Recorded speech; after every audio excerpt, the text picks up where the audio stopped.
Je vais voir, je vais faire chouchou. Hein. Conducteur de locomotive à vapeur, un métier qu'Éline n'aurait jamais pensé faire.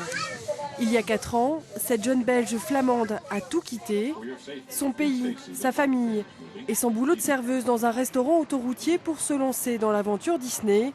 Un CV envoyé sur un coup de tête et la voilà désormais aux commandes d'un train avec un CDI et en prime un amoureux, Jérémy, son copilote aujourd'hui. À la base, je voulais rester qu'1 an ici pour apprendre le français, pour améliorer et tout ça. Après, j'ai connu mon copain qui travaille aussi à Sintren et au train de la mine.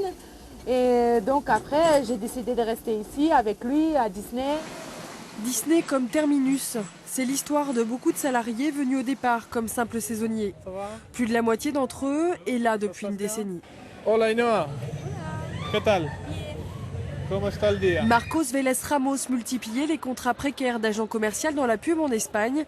Il est devenu chef d'équipe sur le parc il y a 12 ans. Un changement de vie qui ne s'est pas fait sans difficulté. Les gens sont plus fermés et donc c'est vrai qu'au début c'était un peu difficile.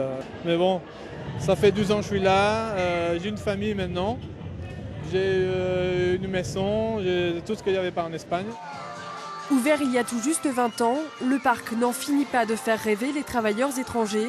Sur les 14 500 salariés, Disneyland Paris compte près d'une centaine de nationalités, recrutées dans plus de 30 pays.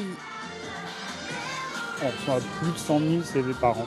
Je ne suis pas sûr qu'on ait plus de demandes, mais en tout cas, nous, on remarque un changement dans les populations qu'on rencontre dans les différents pays. Avant, sur tous les postes, notamment liés aux saisons, on avait plutôt des jeunes, des étudiants. Maintenant, on se rend compte qu'on a quand même des gens qui sont au chômage et qui se disent, après tout, pourquoi pas tenter ma chance ailleurs que chez moi. Une attractivité et une pérennité de l'emploi qui en ferait presque oublier des salaires pas franchement féeriques, des horaires décalés et le travail du dimanche. Mais c'est aussi ça, la magie Disney.